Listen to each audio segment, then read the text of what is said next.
be looking at your groin the whole interview, bro. There you go. There we go. What's up, man? How you Yep, doing? I have to pay for that. Good, man. How are you? How are you? I'm good. I'm good, dude. Thank you for doing this. I know we've been talking for the last couple of weeks, so I appreciate you making time out for this. So probably when this gets posted, the Arnold will be finished. But you're currently at the Arnold, right? Yeah, I'm now Columbus, Ohio. Columbus. Are you competing at the Arnold? Yeah, I'm doing the strict curl event that they're having tomorrow there amongst like all the different athletics going on. But that's what I got. Dang, strict curl. So what is that for those who don't know?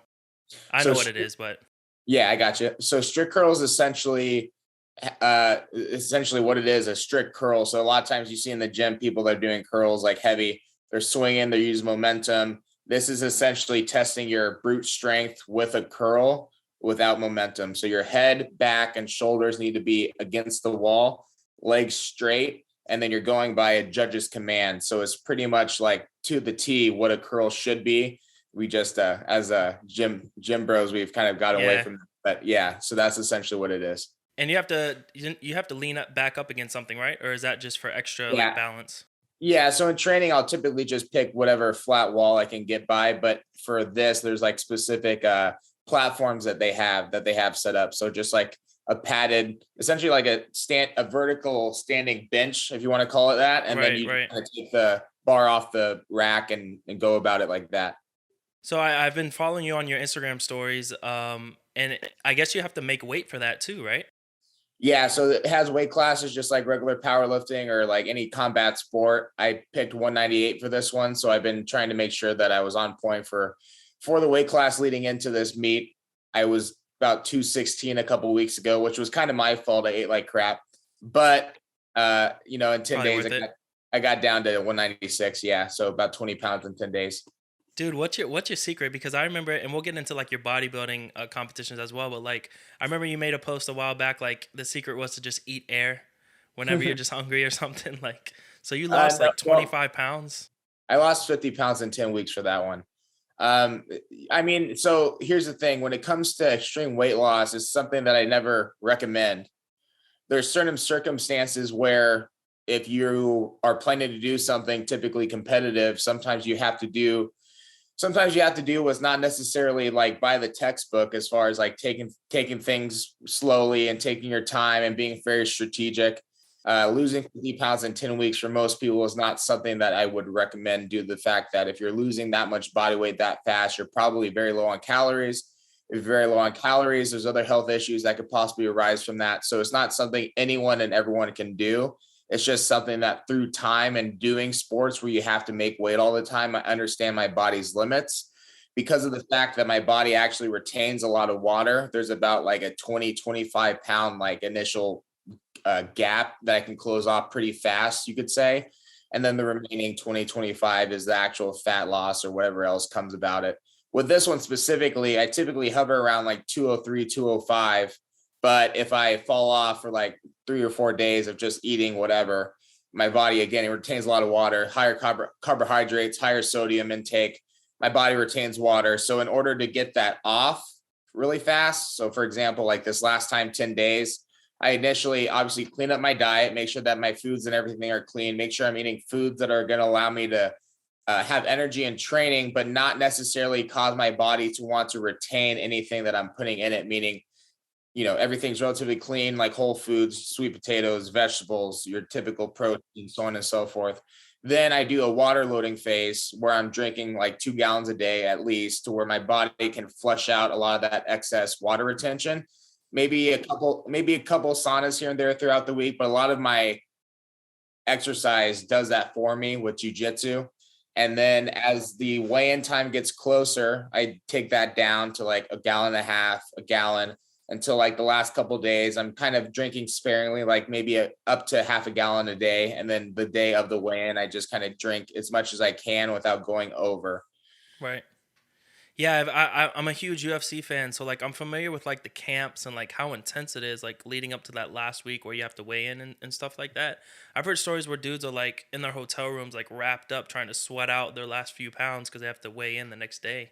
Yeah, that's pretty common. Luckily, I haven't had to do that in a long time since like high school wrestling. And I honestly think that the only reason I had to do that in high school wrestling is because I wasn't knowledgeable about my body and how to manipulate foods and water intake to be able to make a weight cut like that. But I've been doing this for so long now and I have a good idea how my body responds to certain things. I don't necessarily have to do an extreme like water cut to where I'm doing a sauna for an hour at a time with like a sauna suit on and spitting in a bottle and all those different things that, you know, MMA or wrestlers do to make weight. I have a pretty good understanding of what I need to do with my external factors to make sure my body weight's on point. Right. That's awesome, man. So your competition is tomorrow for the strict curl? Yeah, around 4 p.m. And so you compete and you'll know the results the same day, or is there another one on Sunday? Yeah, it's the same day. So that's the nice thing about powerlifting. It's pretty cut and dry. Everyone competes the same day. And so whoever lifts the most is a winner. That's awesome, man. Well, good luck to you on that. Thank you. But getting back to like you from the very, very beginning, let's back it up, man, because I first came across you on Instagram through Matt Ogus. He actually Oh, shared, really? I think it was Oh, a I couple remember years ago. Yeah, I think a couple years ago, I think it was you pulling like 765. It was that video where you weren't in the gym that you go to now. It was another gym. that. And like you were like, fuck, as you pulled it up. Yeah, and Yeah. then you like walked back. Do you know which video I'm talking about? Sounds familiar. Yeah, I've attempted 765 twice. One for two. I think he shared the one where I got it, and then he shared the one where I missed it because they're about a Yeah, year. it was like a slide. Yep. Yeah. Yeah, so he shared that on a story. I clicked this guy's page. I'm like, who is this beast, bro? So then checked you out, bro. Immediately followed. And the cool thing about it, bro, is that you like immediately followed me back. And I was just like, dang, he has no idea who I am. So it's like he's a real one right off the bat. So ever since then, I mean, just watching you like constantly progress, getting to know your story and like you do bodybuilding, MMA, Jiu Jitsu, if I'm not mistaken, right? And then Yep. you also do powerlifting. So it's like you have a very hectic schedule. So going back all the way to the beginning, like how did you initially get into fitness or high school wrestling? Like what started it all from the very beginning? So that's all accredited to my dad, actually. So when I was little, we had our little garage set up where he would go in the garage, lift weights, and just being around my dad all the time, curious about what he's doing. I just would sit in there a lot of times, just watch him work out. And so I did that. I probably remember watching him work out like at the age of 2 or 3. And by the time I hit like age 5 to where I was content enough to be able to understand and comprehend the things that he was doing, he actually bought me my own little weight set from like our local sports authority, like a Right. sports store. Dang, I And remember Sports Authority. yeah, That was back yeah, in the I didn't day. know if it Yeah. was still around anymore, but Yeah. he bought me a little weight set. He taught me some of the basics behind weight training, like curling and pressing and squatting, so on and so forth. And pretty much since I was 5 up until right now, I've never stopped being consistent when it comes to strength training. When I was a kid, again, I started lifting around age 5, 6, and we would lift every Saturday and Sunday. Saturday would be an upper body day. Sunday would be a lower body day. Go to school, play sports throughout the week, and go through that rotation from age 5 up until age 14. From age 14 until where I am now, I started doing my own training, taking a lot of my friends underneath me and training them in the process, learning through being not only my own coach, but the coach of my peers. And it's helped me a lot because I get the hands-on experience of helping others, which in effect helps me understand my own body. And so through that process of what would be almost 12 years ago, I've developed a good understanding of how to manipulate my training in order to achieve my specific goals. And now, actually, the last year and a half, I've been working under a powerlifting coach by the name of Dasa Winham. He's very well known in the powerlifting scene. He's the first person I've actually surrendered my training to completely, to where he's doing everything that I'm doing. But in result, I've learned so much more than I had in the last like 20 years before that from just working with him. And now I'm able to coach online clients, have in-person clients, so on and so forth. And it's been something that's been very beneficial, but it all started back when I was 5, just learning how to lift weights with a little like PVC pipe type of bar. So Right, it's been right. a great process. Awesome, man. And you were a wrestler in high school? I did wrestle in high school. Yeah. Is that where you got or you developed your liking for like Goldberg and everything? No, so Goldberg was before lifting. So Oh, the really? only thing that I've done longer than lifting is be a fan or be a person of admiration towards Goldberg. So I always tell this story on podcasts. Basically, he wrestled back. He made his debut in pro wrestling back in 1997 for WCW. WCW was the competitive brand to WWE, and for a lot of years, actually, WCW was the premier wrestling organization, and WWE was short behind. And so, when I was 3, 4, 5 years old, wrestling at the time was a lot more vulgar or suggestive than it is now. The Attitude Era. Yeah, the Attitude Era, which honestly is great entertainment being an adult, but back then being a little kid, there's things on the television that you shouldn't probably see, or at least dude, I remember the bra and panties matches and all that. I'm just like, dude, they cannot get away with that today. And then The Rock with his like pies and everything. Oh yeah, couldn't get away with that.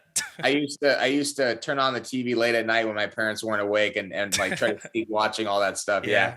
Me too. But back when I was 3, when they had more control over what I was watching TV, Goldberg was the one figure that they allowed me to watch for whatever reason. Right. And so immediately I was impacted by him due to the fact that being 3, 4, 5 years old, you're very impressionable. So seeing something like that, not only do you think professional wrestling is real, which I still do to this day think that professional wrestling is real. Don't physically, tell me it's real. It is physically. Sure. Those back bumps that they take, oh my gosh! They have like callus and everything. They're true athletes in that ring, without a doubt. And so, being very impressionable, you see somebody that completely runs through all of his opponents, never loses, beats multiple opponents at the same time, and then still manages to be the good guy or go out into the crowd and give a little kid a hug or put a little kid up on his shoulders and make that kid's dream a reality. That was essentially my superhero figure when I was younger. And so being impacted that way by somebody in that realm, I quickly emulated myself after him, be it the way I pursued sports later on in life, the way I pursued training, and just now in general, everything that I do, I try to match that same intensity that he brought to all of his training, to all of his matches, to his life in general.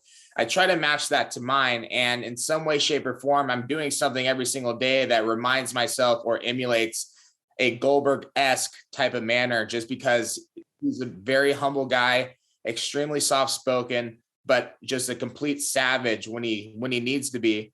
And there's very few people I'd rather model myself after, having a combination of humbleness, humility, but also the ability to dominate somebody at the snap of a finger. That's what I would consider alpha male right there. That's somebody that I want to be like when I grow up. And so I've carried that tradition on for the last 22 years. That's awesome, man. Yeah, that's really dope. I remember, I forget if it was like SmackDown versus Raw or SmackDown Here Comes the Pain, the video game on PlayStation, but I would always play with Goldberg because the jackhammer finisher move, it would 1, 2, 3 every single time. Didn't matter. Yeah, it was Here Comes the Pain, because I had that same Here game. Comes the Pain. Yep. Yeah. Dude, I used to play that for hours. It's crazy. Yeah, me too. But I saw, was it a couple years ago where you like front row at an event and he came out and like greeted you? How did that come about? Yeah, so he was doing a SmackDown event in Phoenix, and I had posted on my story like, "Oh my God, Goldberg's coming to Phoenix. I'm gonna get my tickets, blah blah blah." And he responded to my story saying like, "Hey, like I'll hook you up. Like let me know how many tickets that you need." And I was in disbelief that he would even consider giving me a ticket. Yeah, let alone a group of my friends. And so I asked my best friend Irving and my other good friend Adam, one of my jiu-jitsu students, because we were already going to go, and said, "Hey guys, like I got kind of like the hookup from Goldberg. So like, I'm not sure what seats we're getting, but he said he's going to get us seats." They're excited as hell. And so we go down to the stadium and he put our tickets in will call. And there's a little bit of a funny backstory behind it, because when I go to will call, basically long story short, my real name is Charles. Right.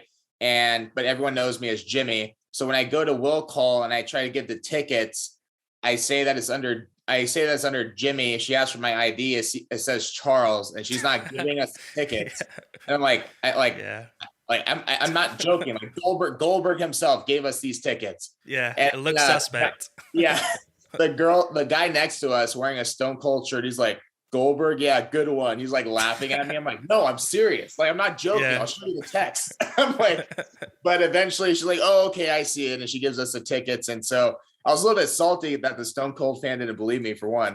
And then for two, we opened the tickets and they're like row A, seat, whatever, however it works. Oh And my we were front gosh. row. And my friend Irving's like, dude, holy shit, he got his front row seats. And I was like, no Yeah. way, and those are upward of, close to, a grand or whatever a seat. And Yeah. I had never sat that close in a professional wrestling event before. And the closer you sit, honestly, the better it is. So when you fast track to the very end, this was the first time I ever saw him perform live in person. He was doing a skit with a Fiend at the time. He comes in, spears him, whatever. After he spears him, he gets on the turnbuckle and we're like cheering for him. And then he makes eye contact with me in the stands and he like points at me. And that in itself, I was going crazy. Oh, that's so sick, blah, blah, blah. And then the scene ends, he walks off like he's going back to the locker room, and I start sitting down and I was just talking about how cool that was. And then my best friend Irving looks up, he's like, dude, he's coming back. He's coming back. And I was like, no fucking way. And then I see his head coming. He's like, go, go. So I had to jump over the chair in front of us. And then I go up to the barricade and then he comes up and like, it was just like a running hug. And it's the coolest moment of my life outside of getting my black belt a few days ago, because I used to, again, emulate those kids that he would come up to the crowd and put them on his shoulders and like give them a hug or let them touch the championship belt. I used to want to be that kid for 20 years. And then all of a sudden I was 23 years old, now effectively letting my 3-year-old self out in front of thousands of people, including the Stone Cold fan that didn't believe me. Yeah. And I'm sorry he was watching. Yeah, right. And so, yeah, and I remember, I gave him a big hug. He told me he loved me, and then he walked off. And I came back, and you can see it on my Instagram. But it was like the same emotions that I feel like hitting a PR. I was like, let's go, just like screaming. And shortly after that, I started crying. All my emotions started coming out. But it was a really cool story. There's a couple of fans behind us that got tickets from Kurt Angle. They asked me what that was about, and the people around me, after they started to understand like why that was so important, they thought it was a really cool story. So I'm very grateful that he was willing to do that for me, not because of the attention I got afterwards, but he literally made a 20-year-old dream of mine come true, which it's like at his age in wrestling, I thought he was retired for good. So never did I think he would ever come back to the WWE period, let alone be able to sit front row and live out that dream and give him a hug and, watch him walk off. And ever since that day, I've been a huge believer that dreams can come true as long as you're relentlessly pursuing them, because that dream specifically, like anyone would have told you that's not possible, even myself, but it came true. And so that's why I'm so motivated in my life right now to do what I want to do. Awesome, man. Yeah, especially the way that it happened. Like you just posting it on your Instagram and tagging him. Like, what are the chances of him singing? Just here's free tickets. So next time when WrestleMania comes and he's on the card, you need to like tag him again. Front row WrestleMania. Well, I really don't like asking for free handouts, but luckily I actually consider him a friend of mine now. And I think he would say the same. Awesome. I have CT Fletcher to thank for that. The relationship that I developed with CT and Goldberg are very good friends. And so when I started talking to CT and building a friendship with him, one of the first things I had brought up, because I had seen that they had a great relationship through social media, Goldberg went to CT's grand opening for his gym in Long Beach. And I was like, oh my gosh, CT is actually really good friends with Goldberg. And, I told CT right off the bat, like, Goldberg's like my childhood hero. I would do anything to meet him. And CT and Goldberg had met up one time, and Goldberg had actually brought me up asking CT like, hey, what's this Jimmy House kid about? And CT, gave his word about me. And I think from that day forward, Goldberg kind of had an idea that I wasn't just your typical fan, that my admiration for him went a little bit deeper. And then since then, after seeing him having that happen at SmackDown, meeting him at Mr. Olympia in person, crying in front of him because I couldn't hold in my emotions, I think he understands like how much I do love and appreciate him. And so through that, we've actually developed a real friendship. I actually was just talking to him today on Instagram. Dang, man. That's dope. That's really dope. Thank you. Especially how it came about, man.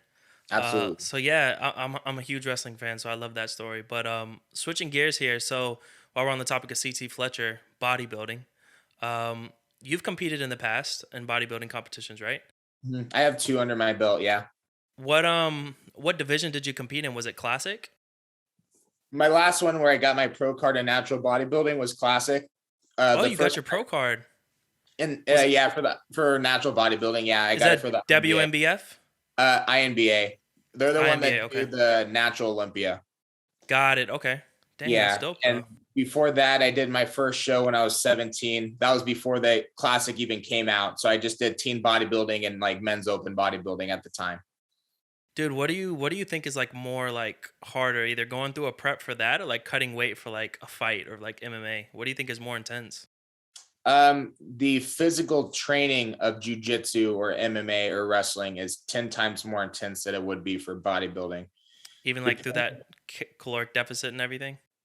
Yeah, well, that and just caloric deficit or not, just the training in general is something that not everybody can do because going to the gym and lifting weights is one thing, but when you're put to the test daily against multiple opponents that are trying to break your will, that's Right. when it starts to get tougher. And so, the bodybuilding aspect, if you're good at suffering, you can be successful as long as you have a good base of muscle.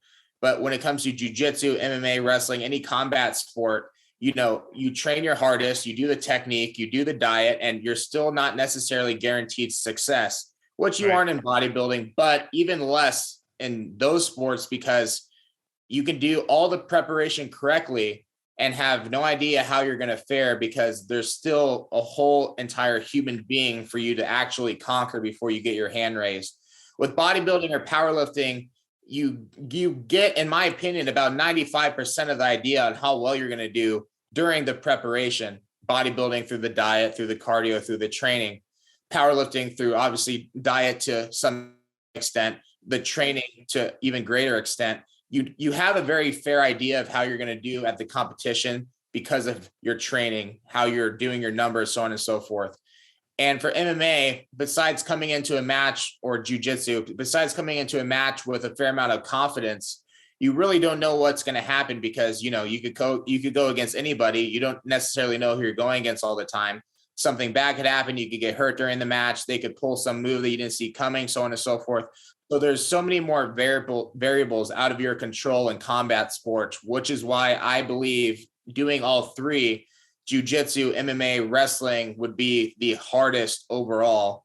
But in most cases, the diet for bodybuilding over a longer duration of time tends to be, I guess, less fun. Like Yeah. typically, like let's say for a fight camp, you might be strong about your diet for like 8 to 12 weeks, but not necessarily with the goal of looking as lean as possible. So a lot of times until the last week when they drop all the water weight, they're eating good. They're just eating a lot of healthy food versus in bodybuilding for a show, you're in a caloric deficit from the start. And every passing week, you're going lighter and lighter and lighter on your calories until, again, as long as you're good at suffering, you should be able to excel to some extent with bodybuilding. But with MMA, you do want to fuel yourself properly for each of those training sessions because you're going 2 or 3 times a day hard. Right. And then like if you're overweight leading into the fight, then you typically take care of that the week leading into it as training starts to back off. So Right. it's more in depth than what people would think. Right. Do you have any aspirations to bodybuild again or compete at least? So the way I describe bodybuilding is that I've never been a huge fan of it. I like it. I'm more of a hobbyist, let's call it that, when it comes to bodybuilding, meaning if the diet that I implement for my jujitsu allows me to show whatever physique that I've built through powerlifting and it Got looks it. decent enough to post a couple pictures on Instagram or do well enough in a natural show, then so be it. But it's not something that's like a burning passion of mine that I'm necessarily like trying to chase. Got The it. reason Understood. I did it when I was 17 was because I was leading into my senior year of wrestling. And I thought, how can I find a way that's going to push myself harder than every single opponent that I'm going to go against this upcoming season? Well, all the other variables such as training, camps, all that stuff is kind of subjective. Like, oh, this person says he works harder than you. Well, I think I worked harder than him. It's hard to really determine. But the one variable that I did know for a fact that not a single person that I was going to wrestle against my senior year was going to do a bodybuilding prep during that summer, right? Right. So that was the one thing I knew for a fact. So while everyone else was eating, getting fat, so on and so forth, I was dieting down, prepping for a bodybuilding show while still doing the wrestling training. And I just did it for the mental edge, for the confidence Right. leading to the matches, which it helped a lot. This last time, I thought getting a natural pro card would be a great element to add to myself as my own brand, to help promote my own business, so on and so forth, to show people that if you need help with the bodybuilding side of things, I can provide that because I do have experience there, but it's not necessarily a burning passion of mine, say like jujitsu is. Right. And with the powerlifting and training in general, does that aid or does it cross over into jiu-jitsu at all? I mean, obviously with the strength, but do you have more so a passion for powerlifting or just because it aids in like jiu-jitsu and MMA? I would say that I have a passion for lifting weights. For the powerlifting as a sport, I don't necessarily have a dire passion for that, like I would see Got some it. people do, just because, you know, I'm going to prioritize a jujitsu competition over a powerlifting competition 7 days out of the week. But if a powerlifting competition makes sense and I had time to do it, sure, I'll add it in. But more so just lifting heavy and seeing functional, transferable performance from the gym onto the mat. I say that's a sport that I've created in my own mind that I have a passion for. So basically, I'm doing all the same movements that a powerlifter would do, but I'm doing them with a specific intent of, again, having that relay over to combat sports. And because I do both, I could compete in powerlifting if I wanted to. It's just not necessarily something I'm always striving for. Dude, I would say you could because not many guys are deadlifting 3.6 times their body weight. Thank Not you. even strongman. I mean, the strongman is like 3.6 times their body weight. So it's like most of them are like 300 pounds plus, right? Depending on the strongman. So Close they to got to be four. deadlifting. Yeah, they got to be deadlifting what? 1,200 plus pounds? Mhm. Yeah, That's and rare. there's been, yeah, it's rare. There's been studies about it and stuff. At a certain point, like when you're that big, the body weight ratio isn't necessarily a true dictation of overall strength. But at the end of the day, like if I'm 200 pounds deadlifting 3.7 times body weight versus somebody that's 220 deadlifting 3 times their body weight, then, obviously there's a little bit of a strength advantage there. But I think there's been studies done in the past. I haven't looked into them, but as far as like where once you hit a certain height and weight, where does that like pound for pound start to level off a little bit? Right. Because I mean, realistically, humans can only lift so much and it's increasing, but it's a slow process. So even though you're 350, 400 pounds of solid muscle, it doesn't necessarily mean that you're going to be lifting 3 or 3.5 times your body weight because there's other factors involved too. A lot of times those guys, because they're so big, they have a hard time getting into a proper position of leverage when they're deadlifting. So that plays a factor as well. Because they're so tall, they're deadlifting from a wider base. So that Oh yeah, shortens I see their feet. arms. Yeah. So their arms are really wide. So they have to lift the bar up longer. So there's a lot of variables into that to where, yeah, it feels cool to say, oh yeah, I deadlift 3.7 times body weight over this guy. But the reality of it is there are other variables that kind of make it slightly different. It's a long rabbit hole to go down, but yeah. So 3.7 is your PR? Yeah, I did a 740 at 200 shortly after the video you posted. And right now you're at what, 196 you said? I weighed in at 196 today, but I ate afterwards, so I'm probably like 205 or something right now. Yeah. But you already weighed in, so you're good. Yeah, I'm good. I'm solid. What's gonna be like your pre like lift meal tomorrow? Are you gonna like take a whole bunch of carbs in before you go and do the strict curl? Yeah, probably. I don't know. It's something to that effect. I'll find a restaurant around here that is not Arizona born, and I'll try to just eat whatever. I just, along with the competition, I'm trying to experience the environment. So whatever restaurants around here that are unique to Ohio, I'm pretty much down for. So. Right. Yeah, I got family up there in Ohio, actually, like Cincinnati area, so like Oh, okay. close to Columbus. Chili is a big thing up there. Like chili on hot dogs, like chili cheese dogs. It's a really big thing up there. They love it. Nice. I didn't know that. Okay. But yeah, man. So let's talk about MMA jiu-jitsu. So you have your own like wrestling school, or is that like your own gym? No, so I'm under my coach. His name's Scott Tannenbaum. He's a Okay. fifth degree black belt under a professor named Higan Machado. Higan Machado is like really well known in jiu-jitsu. That's where I've been training and coaching for the last 5 years. So he's And the it's head coach. He's the TNT. owner. Yeah, TNT MMA Training Center in North Phoenix. So he's the owner, he's the head coach. I run the majority of the other jujitsu classes, like the morning and our beginner classes. And he and I co-own the business portion of our back, which is our personal training section, where Got I it. train a lot of my like fitness clients and whatnot. Yeah, because I'll see you one day like coaching a bunch of kids in like MMA, and then the next day I'll see you like helping a female like on her squat, like fixing her form and everything. So you literally are covering every end of the spectrum over there. Yeah, man, and that's why I really appreciate the position. Not many people get to do what they love for a living, and I get to do both all in the same day, both for myself and for other people. So that's why I'm very grateful for my coach, Scott Tannenbaum, for giving me that position 3 years ago. And 5 years into my time there, it's grown into something I would have never expect, to where I can actually say, yeah, jujitsu is my career, or Yeah. teaching people how to lift is my career. Like, yeah, I can say it and I can be proud of it because I developed a lot of success from that. So, Right. Yeah, that's awesome, man. So it sounds just after speaking with you and conversating, like jujitsu and MMA is like your top priority, right? well, I would say jujitsu is. I've never done MMA Jujitsu. before. I can coach MMA. I understand MMA, but jujitsu is my more my passion, because it bleeds more directly off of wrestling from high school and whatnot. Right. Like So grappling as a whole. Yeah. right. So where do you see yourself, or where do you eventually want to be? Like what's your goals? Do you eventually want to like fight more often and like eventually make it to like maybe I don't know, a UFC or like maybe another promotion eventually, or are you just happy like coaching others and things?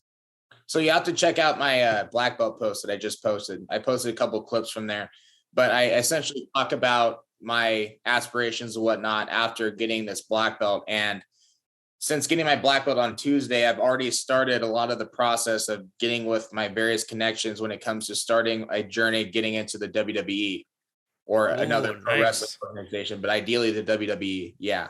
So Awesome, that man. is kind of where my sights are set right now. I vocalized in that video, my speech in front of everybody, that my goal is to be moved out of Arizona before the end of 2022, pursuing So real that quick, career.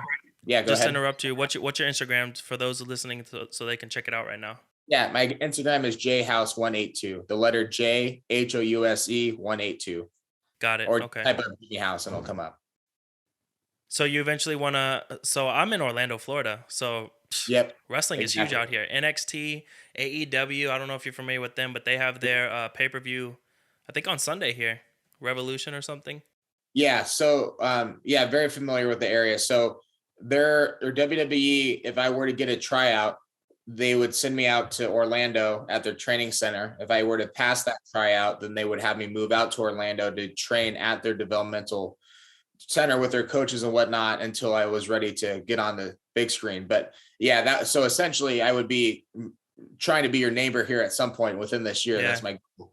So Yeah. So I don't know if you're familiar with EC3. He used to be in WWE. mhm. So me and him had the same barber, or at least we Oh, used really? to like a couple months ago. So he also has like a t-shirt printing business here in Orlando. Oh, cool. And then Adam Shear, who used to be Braun Strowman, who Mhm. recently got released from WWE. So they're like creating their own promotion out here, like Control Your Narrative. Really? Hoping to have them on the podcast here in the next few weeks as well. But like wrestling overall in Orlando, like so many of those guys and girls like live here. So like you literally could go out to like a restaurant one night at like an Olive Garden over by Really? Disney, and like you'll see a whole bunch of these wrestlers. So it's a great place to network and everything. So I'm really hoping that takes off for you, man, because I grew up on wrestling and I still watch it to this day. Unfortunately, some people laugh at me, but I love it, man. It's like No, hell yeah. choreography and It's it's awesome. great. Thank you. Yeah, man. I didn't know So I didn't know you knew those guys. yeah, well, I'm not like best friends with them, but I Right. got their contact numbers. Like I'll reach out to them every now and then. And then Adam Shear used to work out at this strongman gym about 5 minutes from my house. The owner, Nice. his name is Alan Colley. So before he got into WWE, he was doing like strongman and like powerlifting. Right. And he's obviously like a beast. But yeah, man, it's That's great. It's a cool. great niche to get into, man. I love it, Yeah. and they're I getting like more and to more commercial. So I thank hope you you. see a lot of success with that, man. I appreciate that. I'd like to meet those guys. That's pretty cool. I didn't know they live over there. Yeah, a lot of them are in Orlando, man. But awesome, man. Well, listen, I appreciate your time, bro. Where can we Absolutely. get some of those shirts? Is it teamhowstrong.com? Yeah, so I have my own business in regards to my brand here, House Strong. Our website is www.teamhowstrong.com. The words teamhowstrong.com is our website. Awesome, man. And are you currently offering like online coaching, or is it just in person right now in Arizona? The majority of my coaching right now is in person, but I'm always willing to take in a few online clients as well. I'm just pretty busy when it comes to my own training, obviously, but my in-person clients have been more than ever lately. So I'm putting more time into them, but I do offer online coaching as well. Awesome, man. Well, listen, appreciate your time again, Jimmy. Good luck tomorrow. By the time I post this, hopefully you set a record or win the overall. But do you have anything else you like to promote or anything you got to say ending it off? Oh no, I just want to say thank you very much, man, for the opportunity. It's very good to Thank finally you. talk to you. So yeah, I mean, great podcast. You're a great host. Thank you very much. Awesome, man. Again, good luck tomorrow. And thanks again, Jimmy, for doing this. Have a Thanks, good one. brother. Appreciate it. You too. Thank you.